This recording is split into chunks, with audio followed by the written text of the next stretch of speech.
heckling, when the ground is heckling at you as a president, you should be able to realize that umepoteza ground. The president is naked, and the president is trying to seek validation. The president right now is very vulnerable, and I can say that the biggest thing the president is trying to do is to seek validation from the people and to prove that he still have control of Mount Kenya. Let us not mistake our tribes on matters that affect our national affairs. The only thing he knows how to do is to talk on top of cars, is to lie to the people. Hey guys, welcome back to BCN Unfiltered podcast. I'm your host Lila K, and today, as you can see, I have with me a guest who I will introduce from my right. Kindly introduce yourself. Okay, thank you so much. My name is Ayo Philip. Ayo Philip is a student in Maseno University. I also double up as the former campuses representative of Maseno University. I study international relations and diplomacy with IT. Thank you. Thank you so much. My name is Solomon. Taking political science with IT at Maseno University.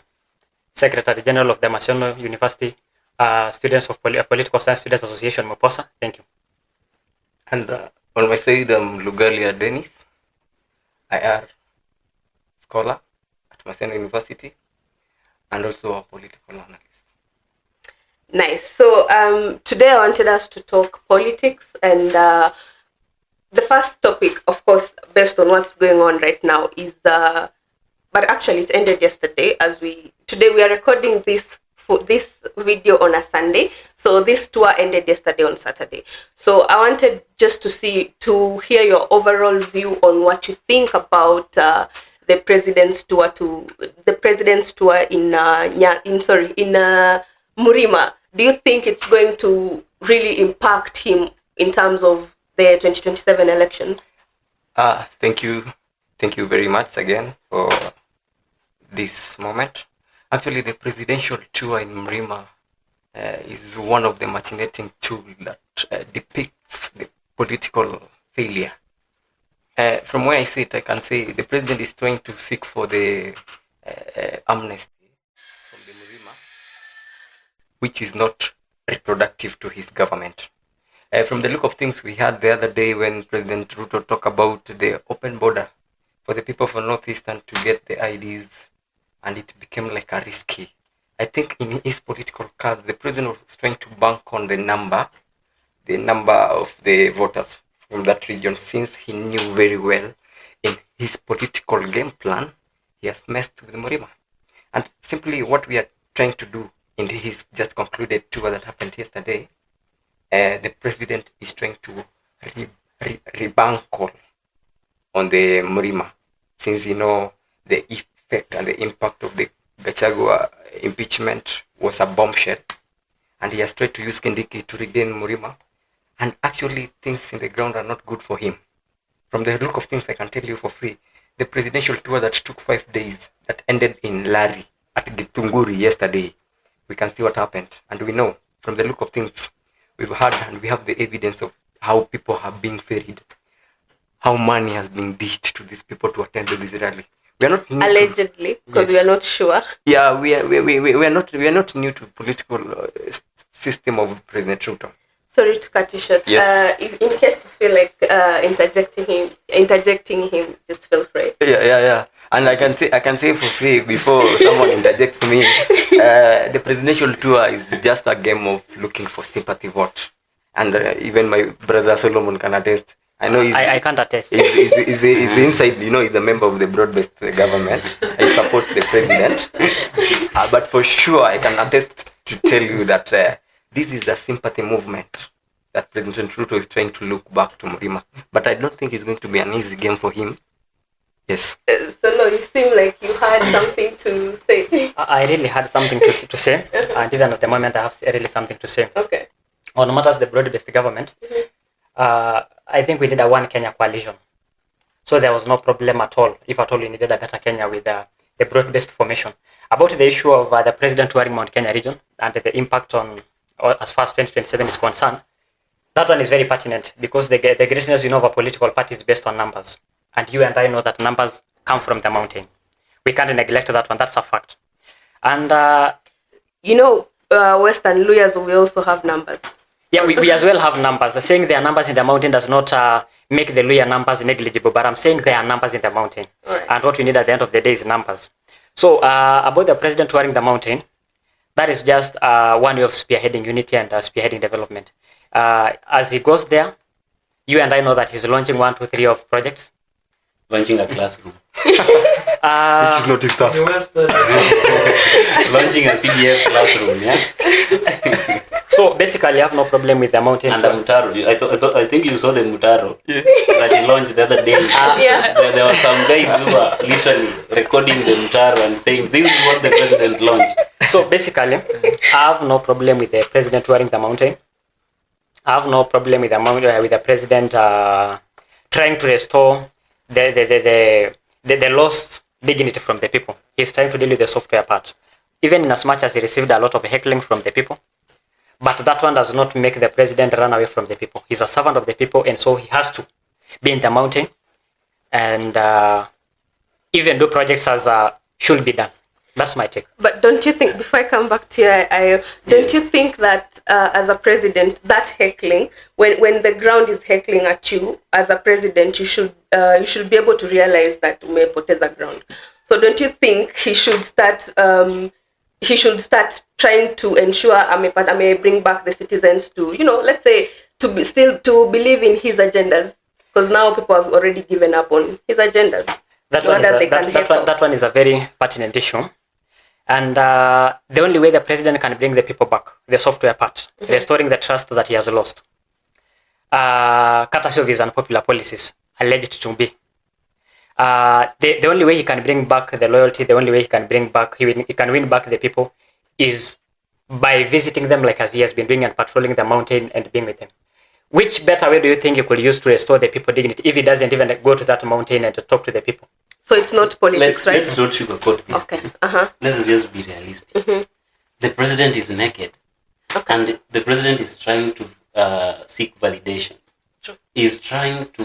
The president right now is very vulnerable, and I can say that the biggest thing the president is trying to do is to seek validation from the people and to prove that he still have control of Mount Kenya, which has literally failed.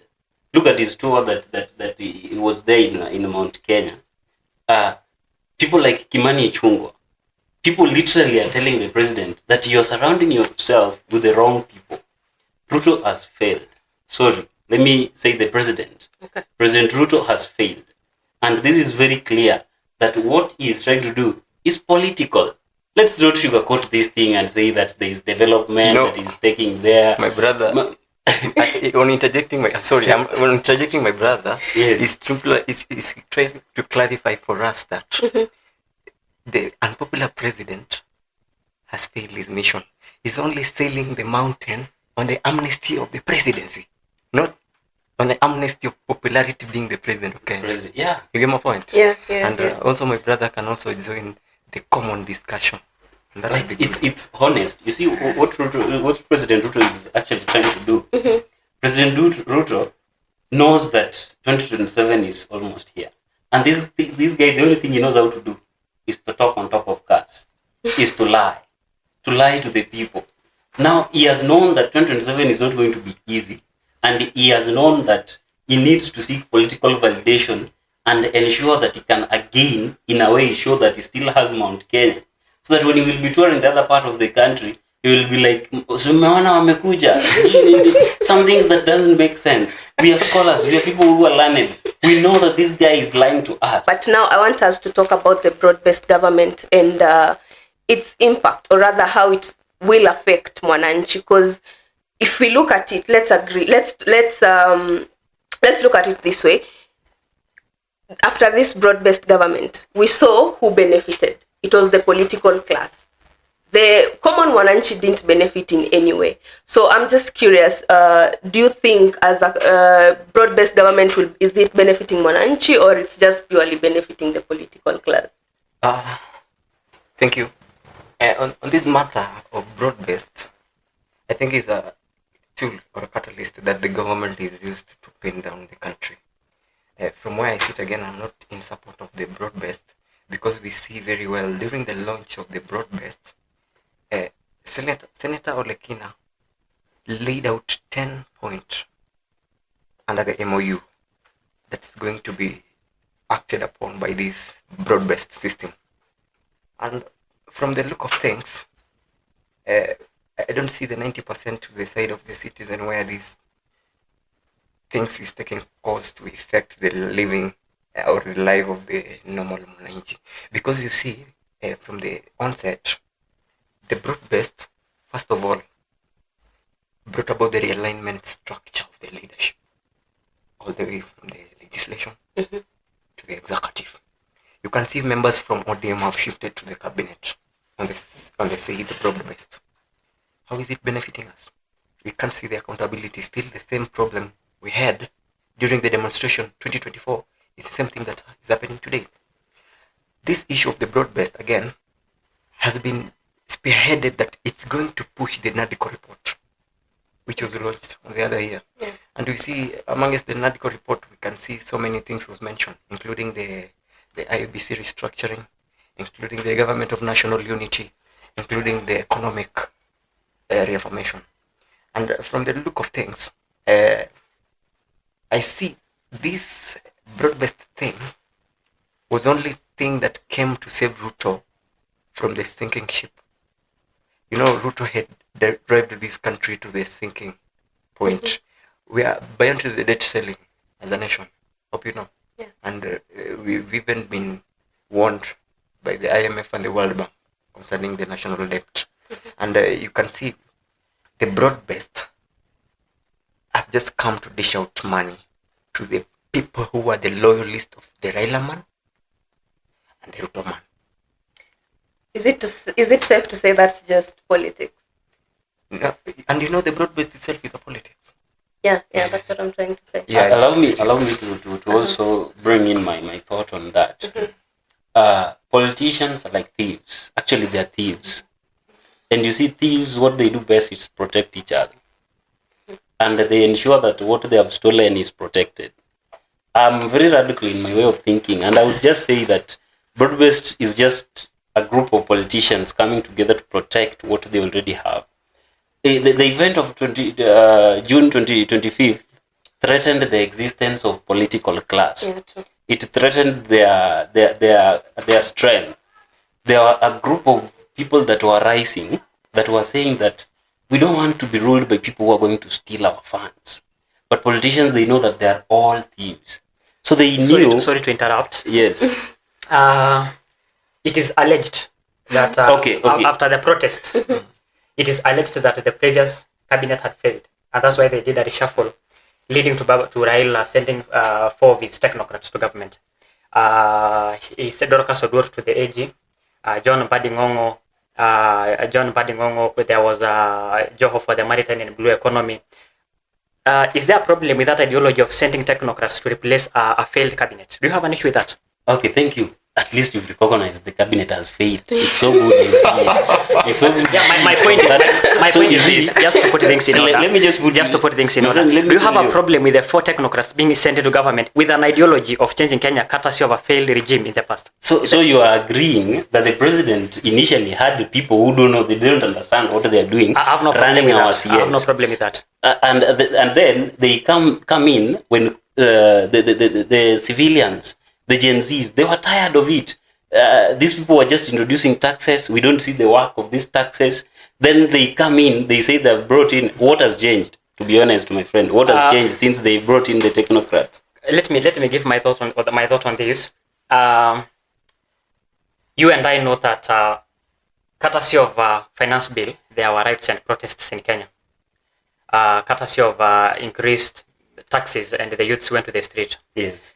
That is where the president said he reshuffled his cabinet, and Raila, who has been a pillar in the opposition, decided to send 4 of his crew, Yes, who are technocrats, in quotes, to government to bring change.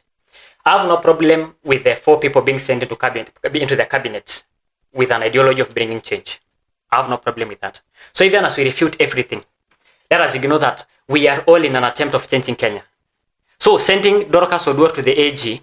My brother, you are missing out. We are not saying in the first place these people are not technocrats. What have they changed since they came into the government? What could you outline one, two, three failures in the mining sector where Joho is? Could you mind? Okay, let me tell you.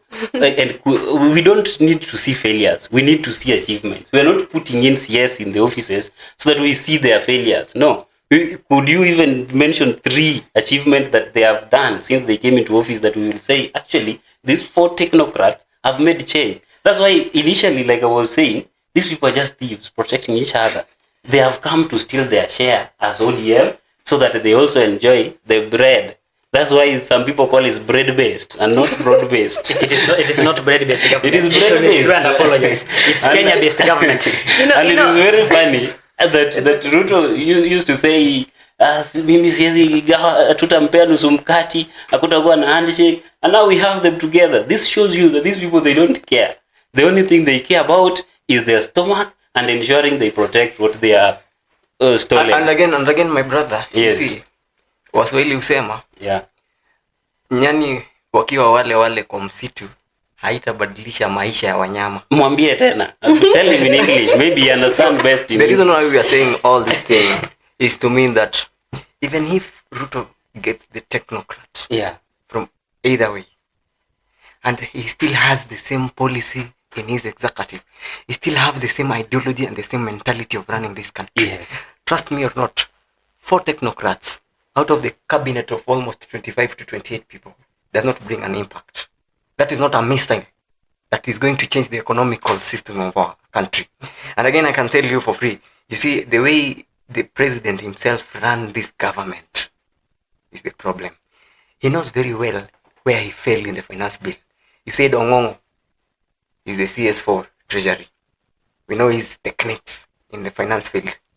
Now, we are in April, some few days to budget reading. You people, we expect the good, but now you need to give out the report. What is the change between the formation of the broad-based up to now, so that we see the difference on the working mechanism of the government, whereby we term you as the failed bread-based system of the government. And don't call them technocrats. Let's just be I'm sorry. How are they even technocrats? Out of respect. My thought on the issue to do with the broad-based government. Okay.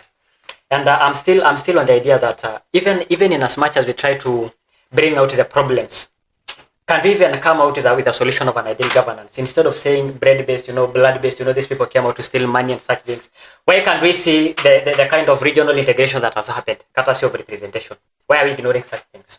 Why are we ignoring the ideology that in an attempt to change Kenya, opposition guys came into government with an attempt to change Kenya? Why are we ignoring that? That was my take. My friend, as my brother told you initially, Then could you give us an ideal of regional integration? Yeah. That's my point. You see, the way my brother approached you initially, and he said something, I can quote for you a video of CS Mbadi, no, not Mbadi, Opio and I, my friend, was in a forum speaking vernacular, and he told the Luo people that there is 9 billion that has been allotted to the Kenyan government to support issues to do with the power and the energy sector. And he said it clearly, because it was translated, that the people of Nyanza are going to benefit with 5 billion, and the rest of the 4 billion will serve the rest of the country. This is a point which has been proven. And you see, the reason why we are saying the impact and the effect of the regional integration, for him mentioning the power projects beginning from Ahero, Migori, and he also come to Siaya. Those were the Nyanza region benefit. Now, are you telling us the broad-based system is going to serve the nation or the interest of the Raila person and the Ruto person? And you see now it's affecting the regional development. No, according to Mbadi, Western has no benefit. Not Mbadi, Opio and I. Western has no benefit energy-wise. That's why we're experiencing the blackouts that seems to be 48 hours and above. Now the broad-based is just a scam that has come to overweight the tax of me and you. That's interesting. So you had something to say to finish? I just wanted to reinstate that and say that, my brother, I know you love this government. I don't know why. You can't tell me that this government, there's anything to love about it. But we have to take it from this point. I have a very radical view, but let me go down and put it simply for you. Out of curiosity, you talked about a politician and a leader. So, in your opinion, what's the difference between the two? Okay, in my opinion, there's a difference between a politician and a leader. Mm-hmm. A leader is someone who feels the need for his people. He feels their pain and is looking towards leading them to a success, to human development. A development that ensures that human beings as individuals, they are developed and they can achieve their basic needs. But when we have politicians, these are people that they are there for their own benefit, to grow themselves. And people like Governor Irungu Kangata, these are leaders, few leaders we have in Kenya, people that feels the need for their citizens. We have, you can see the project that is running, the Smart City project, and the other day, yesterday, I was reading my Twitter account, and I saw that he went and talked to Chinese investors. He was having a meeting with Chinese investors. They're planning on building companies in his county so that they can create jobs. You see, these are the things we need as a country, and not bread-based, let me call it nonsense. My brother is telling us here that we have technocrats. That is what we need as a country. Okay, that's interesting. So let's go to the next topic. Ju, I wanted us to talk about the IEBC restructuring and the current IEBC commissioners interviews going on. So for me personally, what stood out for me was the line of questioning. The committee members of this particular, the committee members, the ones behind interviewing the people who have applied for that position. So the committee that is behind that, the questioning, it almost seems as though they already have a person in mind, because their line of questioning is not upfront. Wanauliza maswali zenye they don't relate to IBC and how this person is coming to bring a difference from the previous IBC team that was there. So do you think there's already a specific team that has already been nominated? This is pure formalities, it is what it is. Okay. I don't follow that story because I know entirely the person who will come out of that arrangement. Like you've said it, I agree with you, but these things are just arrangements. Exactly. You see, now, if opposition was not in government right now, they would be demanding for IBC to be set, to be put in place. But they have been so quiet. Ever since the Gen Zs started demanding for an IEBC to be formed, they have been so quiet. Then they come in now that they are prolonging the process, intentionally prolonging the process of appointing these IEBC commissioners. So what we know, of course, these are just arrangements that are there. I know I'm very radical in my way of thinking, but it's because of the pain I feel. Even how comrades are suffering, the country is bleeding, but these leaders are not caring. They talk about broad-based and all those things. So maybe my brother can tell me his point of view. Yeah, I'm curious to know your opinion, because what do you think these current IBC members, whoever will win these seats, are going to bring differently from the previous one? From the onset, we can see the checks and balances in this task force. There's a task force in place, we know, that has been formulated by the head. And you see what has happened actually. I read the Daily Nation on Friday, yes. Top page. It says Raila and Ruto differs on picking the boss of IEBC. You see, these are the effect of the broad-based government. Yeah. And you can see the way my brother said, if we could be having an opposition, maybe things could be happening in a very transparent way. The only failure that President Ruto did, and he is still doing, was to pull Raila on his side so that they can formulate on the IEBC. We are out of time. The law depicts that the restructuring of the IEBC, starting from the commissioner and the chair, should be done 3 years before the proceeding of the next general election. But you see, already we are due time. Yeah. We're past We're due time. And it's intentional. And it's intentional because of the interest of some political elites. And that's why we are saying the broad-based, the killer government is here to twist our thinking as a people. And now you come to find out even the task force which is trying to interview the candidates is working on a biasness. From the look, even if you watch on the television, I was watching it in my television the other day, the questionnaires being put on these people, like someone is asking you a different question concerning what you studied in law or what you studied where.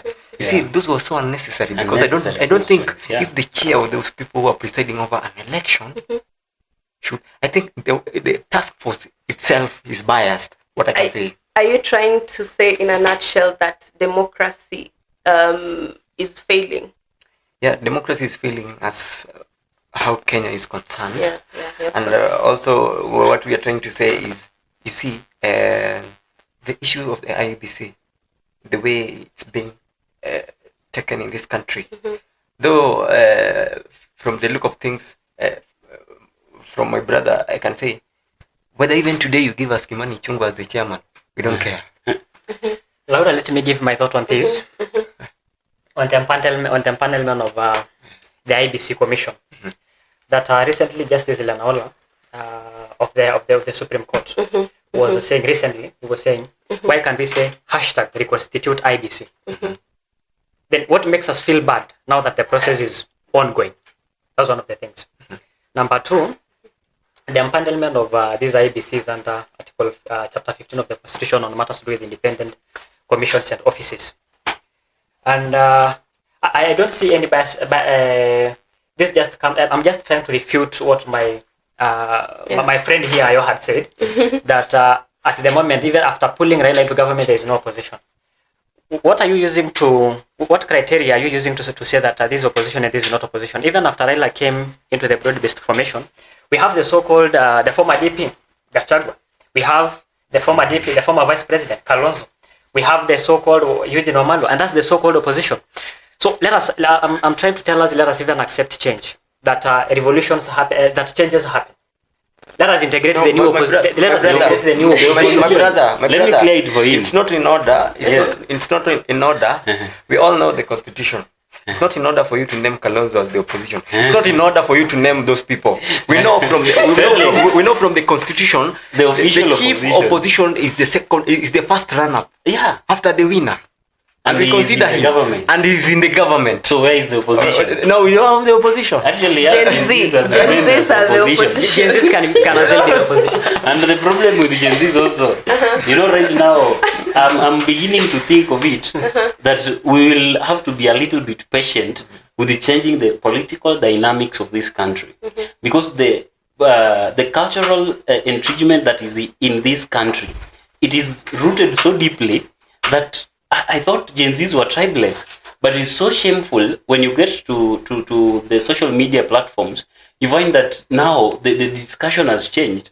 It's about what Mrema, even within the Gen Zs themselves. And if really Gen Zs are tribeless, then Raila's movement from into the government was not supposed to stop the movement. It was not supposed to have any effect on the movement. But because the Gen Zs also, they are very tribal. Right now, when you look at Twitter posts, people are talking of Luos being Kipi. The Luos are talking of Kikuyus who are the ones who elected. The tribal roots, it's so deep that we have to think of changing this line of thought from the onset. But what do you think should be done to change? Because do you think tribalism will really ever fully end? I think we are in the right track. Okay. Let me first appreciate the effort that we are actually having. We're in the right track towards changing the systems. One thing that we have to agree, every growth takes time. Yeah. Even the revolution that happened in France, the revolution, even the civil wars that happened in USA that brought change, these things, they take time. And first of all, we have to appreciate the effort that Mwai Kibaki did, that he gave us the education, the books that we read, they really inspire us. When we read books like Kigogo and all that, they inspire us. And we are saying we are on the right track because we are having these discussions. If we were not on the right track, we would not be having this discussion. Thank God there are people like me who understand that the tribal thing is what is dragging us behind. I would also rally everyone else to move in that line. Yes. You see, tribalism, if you ask me, in my opinion, I don't know if as a host I'm supposed to give my opinion, but allow me give my opinion. Okay. It's deep-rooted in culture. Exactly. And fighting culture, because fighting tribalism is like fighting culture. Fighting culture is not that easy, considering we are a nation built on culture. So I think, if you ask me, in my opinion, tribalism is not something that will ever end. We might mitigate it, but it will Don't say not fighting culture. I agree with you. I said fighting in quotes. Yeah, I agree with you. Our culture is something we must embrace. We are Africans. We have to embrace our culture. We have to accept it. But again, one thing with the tribalism on culture, one thing we must agree, culture will soon erode. But we are talking about these primitive and archaic barbaric cultures. They will erode. Why am I saying this? Urbanization comes with erosion of culture. When we have urbanization, today I will be dating a girl from Murima. We give birth. How will we call the child? Will it be a Murima or a Luo? And I think that is what will erode culture and all this tribalism. I think, let me add on something. Yeah. Let's not miss a point. In this context, we're talking about tribalism. Yes. Let's leave aside issue to do culture. Culture. Let me tell you why I said culture. I said culture because your tribe is your culture. Like, your tribe is part of your culture. I'm Luya, so I will always forever identify as Luya anywhere and everywhere I go. Yes. So nikipatana na Mkikuyu mahali, or he or she is Kikuyu. So there is no day I'll stop saying that I'm Luya. I'll always be Kenyan. There's no day I'll say I'm Kenyan, or sijui kama mna get kitu nataka kusema when I'm explaining. Yes, yeah, we get it, but that is what we want to change. Let me try. Let me finish. On this dynamic thing that we are trying to put on point. We were trying to say, for us to come up clear, let's kill the Mutuetu factor in the government. Yeah. We can have the tribe, you can be my tribe, you can be my person, my things. But you see, even in the task force of the IEBC, the same thing that is trying to impound these people, that's where you see the headlines running, Raila differs with Ruto on the IEBC selection. It's because of Mutuetu factor. And we fall on the Mutuetu factor, even the rationalism of the Gen Z and the other people. It's because of Mutuetu. If we put aside Mutuetu and we focus on the national development, the expert and those people who are fit to lead, then we can change the political. It's actually Mutuetu culture that is dragging us behind. Just to add on something on that, on matters to do with the tribes as far as development is concerned. Kenya by itself is cosmopolitan. There is a Luya in Mombasa, there is a Luya in Kajiado, there is a Masa in Western Kenya and any other part of the country. So I think in this one I'll second, or I'll rally behind my friends, and this is a clarion call for Kenya. That is high time we up the game, such that let us not mistake our tribes on matters that affect our national affairs. Kenya is for us all, but our tribes are specific. But Kenya is for us all. So on matters of national development, it's a clarion call that we up the game, such that we will be choosing our leaders courtesy of merit and not tribes. Exactly. Not in line with them, because such tribalism has no breeding ground in the modern. Do you think your party leader can qualify in that line? And you know, my party leader is Pan-African. No, but I think in this example, as we say, I give you an example of Tanzania. Tanzania has over 100 tribes. Unlike Kenya, we are half of them. But do you see their leadership compared to our leadership? We cannot say they are back behind us. But when we always say Tanzania wako nyuma. But it's just a story. Have you gone to Arusha? Have you gone to Dar?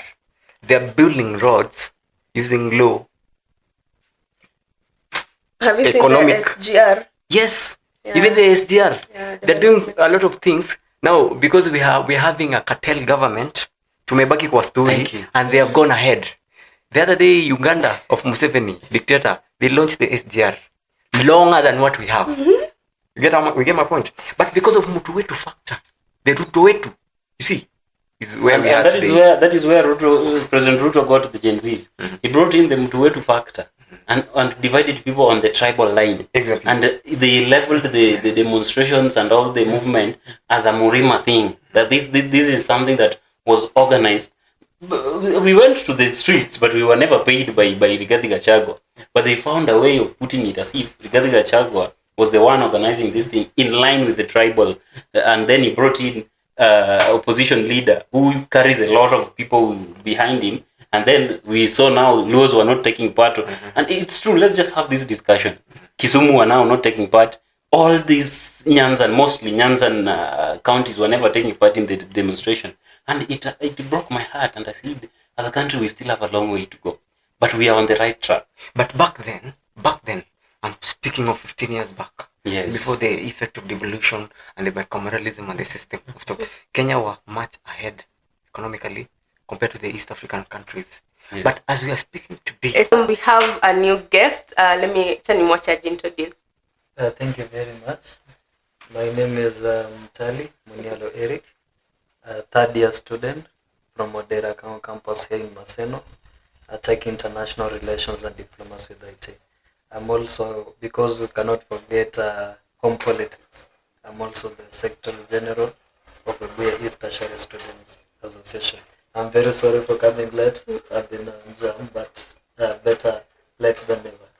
Exactly, inaeleweka. So welcome and feel welcomed. Okay, so let's continue with the conversation we're having. And there's a question I wanted to pose, and I'm just curious what your opinions are on the fact that, or rather, do you think borrowing in a nation aids development, or it's just a ticking time bomb?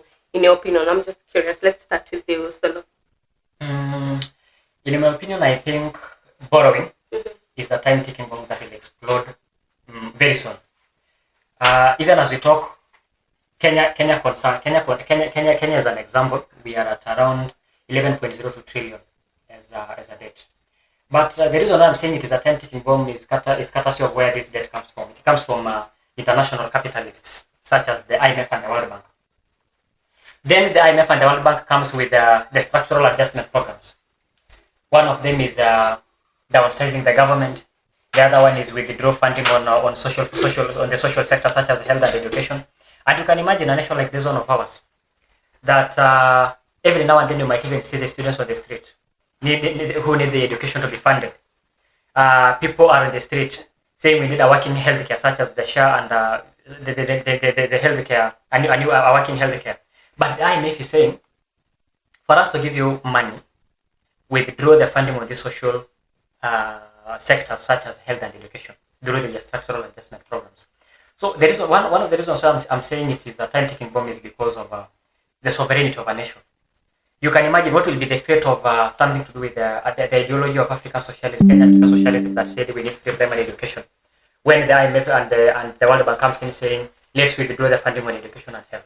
So it's a time ticking bomb in my opinion. In your opinion, okay. Yeah. Because of time, allow me cut you short. Mutali, do you have anything to say? To the next person for now. Okay, I want let Ayo do it. Okay, and then you'll talk after him. Sure. Yeah, it's okay. Okay, thank you. I would like to say this. There's nothing wrong with borrowing debt. Actually, a lot of countries have grown their economies through debts. Debt should be money that supports a country for growth. But our case, Kenya, where some money are borrowed, but they don't even land in the country. Like Eurobond, there is alleged, it is alleged that it was borrowed, but it didn't even come to the country. It was sent to accounts before it even came to the country to do what it was supposed to do. So the problem is not debts that we borrow. The problem is the leaders that we have. I narrowed back to the leadership, and we have to say that if these debts were doing what they're supposed to do, my brother is talking about 11.2 trillion. This is money that could build a lot of hospitals, could do a lot of things, could build a lot of roads, could ensure that we have electricity in enough electricity distribution in the country. That is not bad, but corruption. The biggest obstacle to debt is corruption. This is the discussion that we should have, knowing that it is corruption that hinders development. Even if we borrow another 11 trillion, but we still the money is still stolen and it goes away, there will be no change that we will see. Japan, South Korea. This is a country that developed through debt. They use the debt that were borrowing effectively. If the debt that is borrowed is used effectively, you will see change, and it narrows down to leadership. Okay, fair enough. Mutali, do you think borrowing is really detrimental to development or is important to development? To my view, borrowing is very important for a growing nation. We have an example of Botswana. It's a country that developed, but mostly depending on debt. But the problem with we cannot say much development in borrowing, for example, in Kenya, is we have leaders or we have politicians who don't have they don't have goodwill for the people. But what I can assure my fellow Kenyans, for example, this government we are actually trying very hard to make sure that what we are borrowing actually benefits the people of our country. We have a like-minded president that he's for the people. Yeah. So what I can assure you that what we are planting, we are now planting. You're making me sweat, my guy. What I'm saying is that we cannot expect to reap now. It's okay. We have an opposition that they want things to go the way they want. Okay. Now that you've brought up the opposition, and as we wind up, allow me bring up this conversation about one of the core principles of the broad-based government, Mr. Raila. So after he lost in the AU, we all knew when he comes back to Kenya, because he had already said he's coming back to Kenya. Attack, he lose, he has a home, which is Kenya. So I'm just curious, like, do you think he's going to be in the ballot in 2027, or his now age may catch up now his time in politics is done? That's why he's just accepting anything right now, like anything he's given Yanachukua, because now he knows his time in politics is done. The Raila man we know is never satisfied. We know him. We knew him since we were born. He has been in politics, and if you study the historical political history of this country, Raila is an interest personality. He is a person who doesn't work. He used people to invest. He used the politics to invest. He's using people as pawns in his... Yeah. We noticed, because you see, during the last year, Gen Z is when we realized this. We thought because he had good time to take over the country, but he didn't. That's where we know he's into political business. So when it comes to the next election, despite his age, I'm sure he'll be in the ballot. But we don't care.